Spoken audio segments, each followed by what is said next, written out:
Hello, it's Chris here from Enso Martial Arts. Today I'm at the University of Bath with Team Bath with Juergen Klinger, the high performance judo coach. Juergen, thank you very much for doing an interview today for our Martial Art of the Month, Judo. Could we start with you telling us a little bit about yourself and your background and how and when you started in judo? Yes, my background in judo is I started judo in 1962. Yeah. And I was a member of the German national team then for a while, and then developed later on as a coach. Yeah. As I finished my career as an athlete, and was about 20 years one of the German national coaches. Mm-hmm. And in 2006 I came over to UK because that was a fantastic offer here. Yeah. Bath is fantastic. Bath is fantastic to live, and the facilities here at the university are absolutely amazing. And now we have also a very, very strong trainings group here for a couple of years. Yeah. And we hope that we will qualify somebody from the group here for the Olympic Games as well. So Fantastic. It is a good work. Yeah. With specialists in strength and conditioning, physio, psychologists, and sport coaches here. Yeah. It's a multi-sport complex which gives you the chance to share opinions, which is absolutely fantastic. Mm-hmm. So yeah, the work here in Bath is a privilege for me. Oh, wonderful. Have you studied any other martial arts? If so, has it affected you, and would you recommend it? My main job in Germany was I was a police officer. Oh, okay, cool. And I was 50% paid by the police and 50% from the Judo Federation. Right. To be one of the national coaches. Yeah. And so I had to do some jiu-jitsu as well. Yeah. As I was a kid, I done a little bit because in the club where I'm practicing judo, Mm-hmm. there was aikido as well. Right. And I'm not practicing that, but I had a quite good overview, and some of the techniques are quite relevant to judo as well. Yeah. Especially with kumikata and using special movements to circulate. Mm-hmm. For judo, that was quite beneficial for my ideas about judo and technique. Yeah. And but I just practicing in my time as a policeman a little bit of self-defense like jiu-jitsu. Yeah. But if I have to recommend something, it has to be judo. Yeah, of course.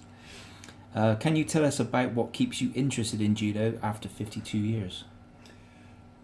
Judo is a very, very complex sport. It is very, very high technician sport. Mm-hmm. It is a very physical sport. And for me as a coach, is it an everyday challenge to find out the right balance between the physique and the technique. Yeah. And if you want to develop really international top players, then it's not alone to balance between physique and technique. Mm-hmm. It is also to find out what at the moment the right way is it to do. We have a lot of different ways to develop technique, a lot of different ways to develop the physical level as well. Yeah. And you have to bring that all together, that at the end you have a very, very strong athlete who can deliver his performance on the international level. Mm. That is a daily challenge you have to do, and it's interesting. Yeah. What is the current standard of judo in Great Britain in comparison to other countries?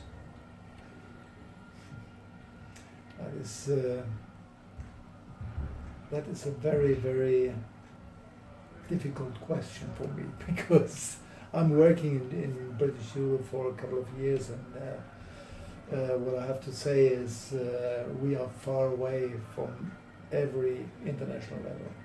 Some of our athletes, they can win they can win medals on tournaments, ranking list tournaments, also maybe high ranked ranking list tournaments, but we don't win medals in major events. Such as the Olympics. Olympics, World Championships, Yeah. European Championships. Right. And that for years. Yeah. And we had a very good performance and a little bit lucky situation in 2012 to win 2 medals Yeah. with the women's. Yeah. But the men's are far away from everything. Mhm.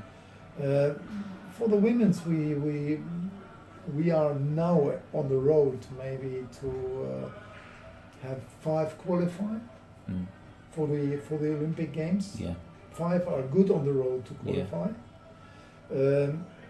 With the men's, 3 are good on the road to qualify, but that means not that we can win medals. You know, and I try to say that all the time. On the international mat, there are, if you think there are working individuals against individuals, you are far away from the understanding. They are working systems against systems. And if you don't have a proper system, that makes it really difficult. Yeah. So do you find it's due to lack of funding that we're not up there with the other countries, or is there other reasons behind it? Well, it is, you know, in English-speaking countries, that is, for example, US, that is UK, of course, that is Australia, South Africa, they are all the same. The support staff is high educated. They all have a university degree. Yeah. The sport coach is not educated at all. Right. The sport coach done a little bit of their sport. Yeah. But that's all. So how is it possible that the sport coach can communicate with the support staff? They speak in a completely different language. Yeah. And on high performance, that is a system where you have to bring, let's say, strength and conditioning into the sport. You cannot get the program led by a strength and conditioning coach. The sport coach has to lead that. Yeah. And he has to lead the strength and conditioning coach and has to tell him what he needs for his sport. You know, but if they both speaking a completely different language and somebody is highly educated and the other one not, so how is that working? Yeah. And that is the main reason. Which members of your team do you think will qualify for next year's Olympic Games? We have still a couple of players on the road to qualify. Megan Fletcher is one of them. Ben Fletcher is the main weapon we have at the moment, 100 kilo. Yeah. He's good on the road. He's at the moment ranked around 70, and the first 22 for the men's are qualified. Yeah. Still a chance have a Jan Goszewski in 73 and Tom Reed in 81 kilos. Yeah. So actually there are 4 players, I don't want to say in a good position, but I forgot Gemma Howell in 63. She is able to qualify as well. Yeah. So actually there are 5 players. Yeah.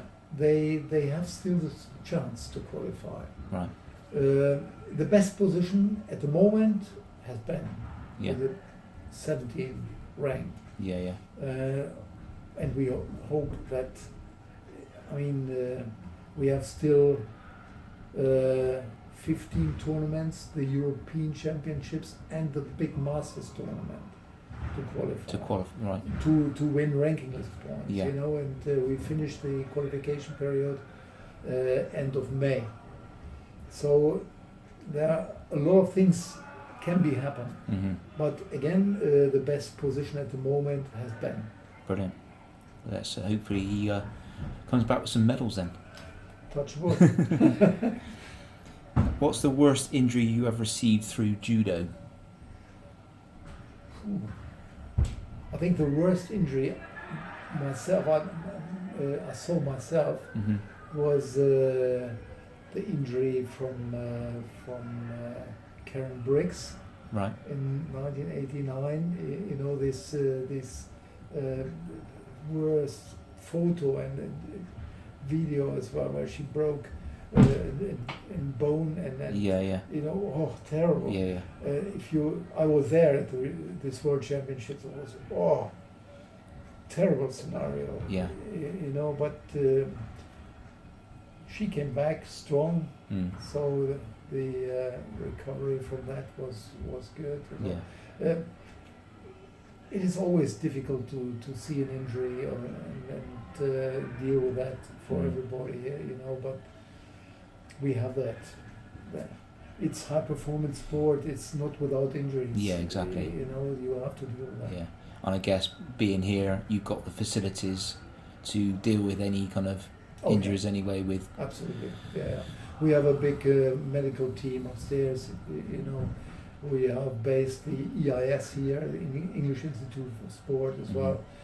So they dealing with squad athletes as well. Yeah. So yeah, we have a good chance to recover fast and doing the right things at the right moment. Yeah. What are your biggest achievements and the highs and maybe some of the lows, if you have had any? As a coach. Yeah. Well, and as a competitor. As a competitor, I was medalist on the German Championships. I won a couple of medals on international tournaments. It was not so big than it is today, of Mhm. course. But I was never the number one in Germany. Right. Number 3, 4. That's still pretty high. Yeah, but as a competitor, I didn't achieve that what I wanted to achieve. Right. I had a lot of different reasons. Yeah. Now I know the different reasons. Yeah. As a coach, athletes I trained with very close, they won the Olympic Games. Mm-hmm. They medaled at the Olympic Games, they medaled at World Championships, and very, very often on European Championships. Yeah. So, as a coach, I had medal wins on every level. Mm-hmm. What would you say is the biggest positive influence judo has had upon you?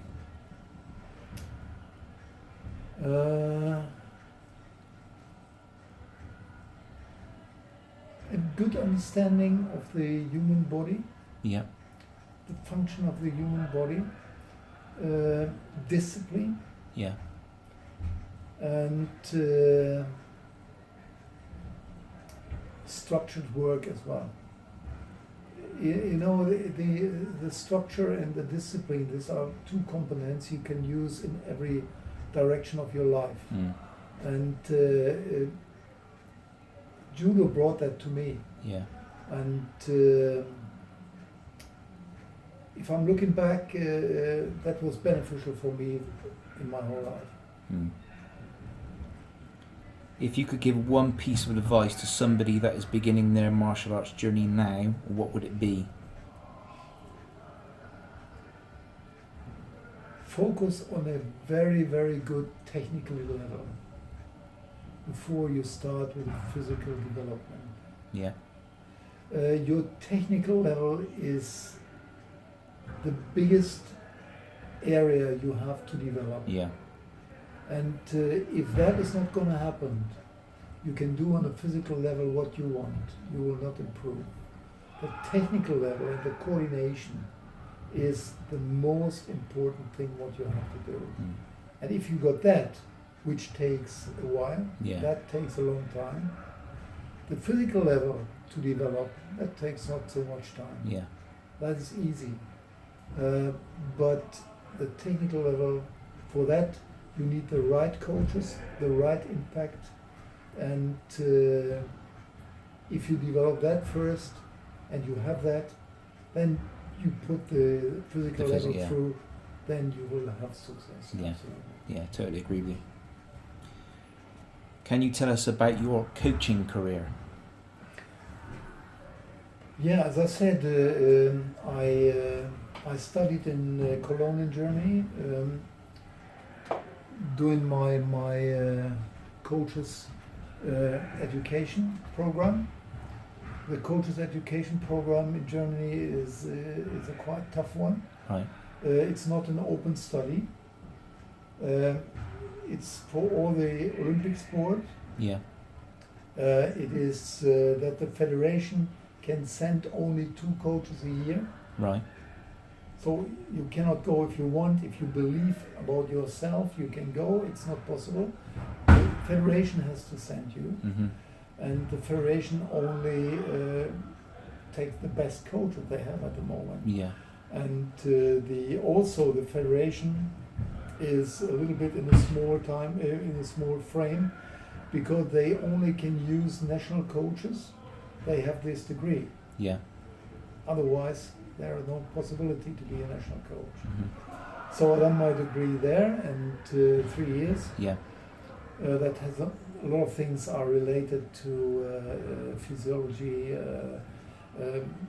generic areas, Mm-hmm. psychology, and so on. Yeah. And then to transfer that to your sport, which is judo for me. Of Yeah. course. Then I worked as a regional coach for 30 years. Yeah.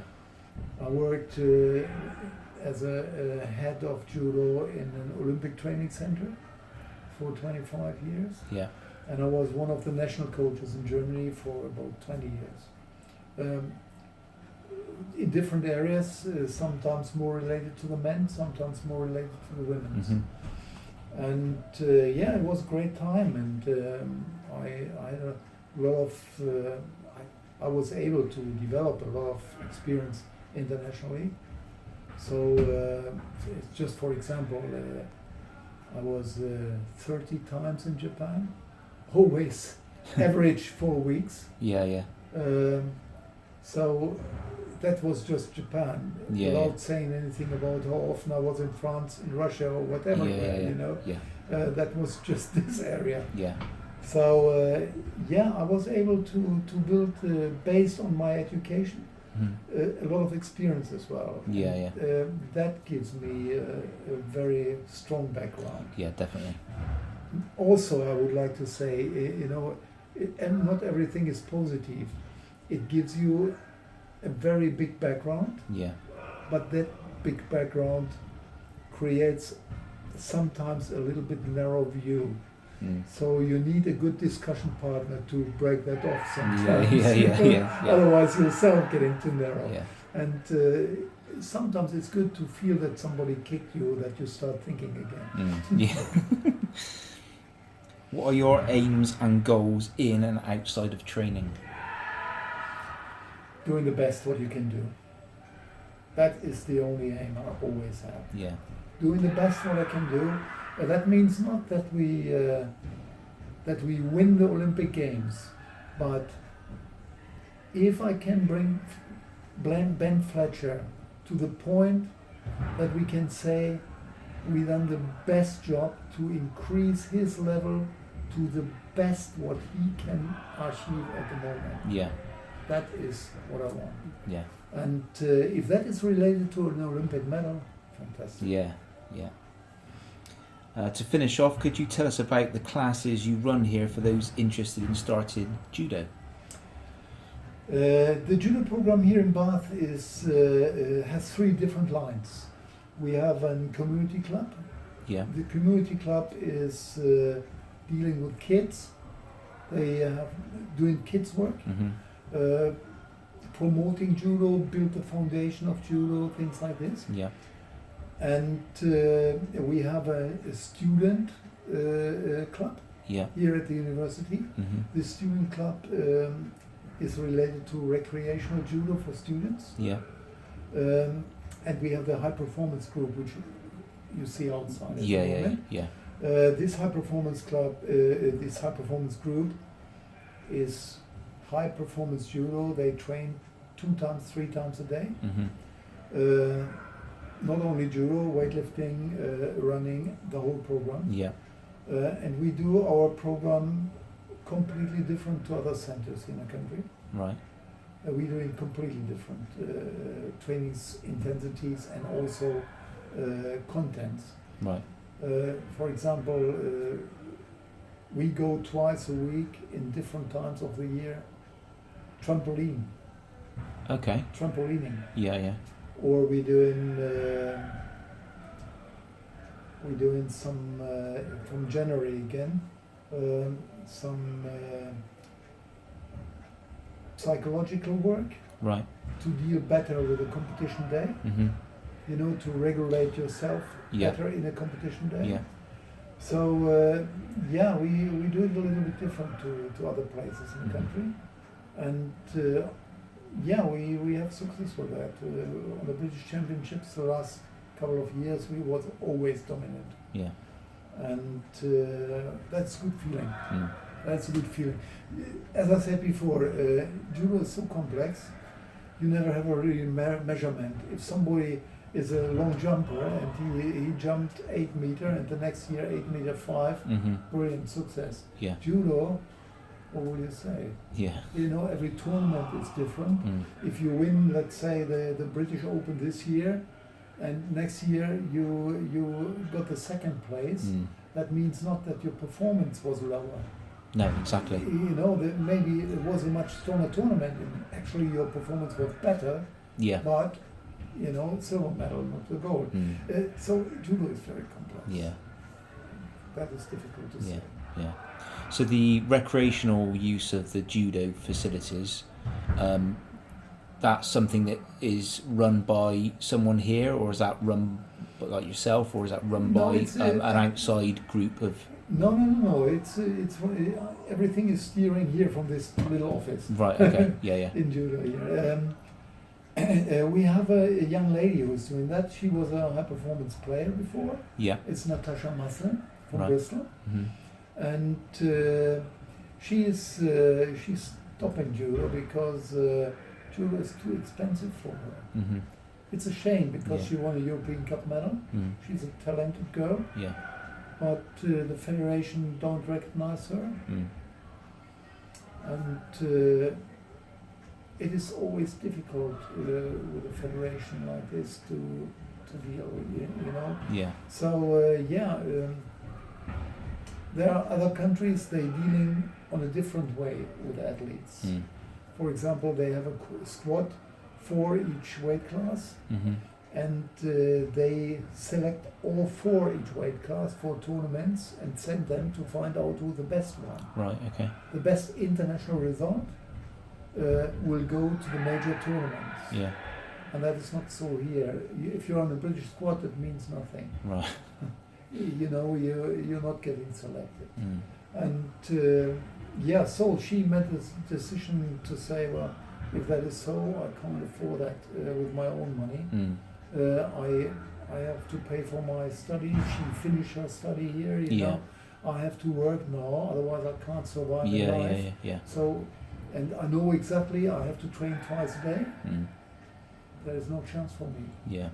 And she stopped, and she has a very good technical potential. Technical level is good. Yeah. So I'm quite happy to have her to teach the recreational students.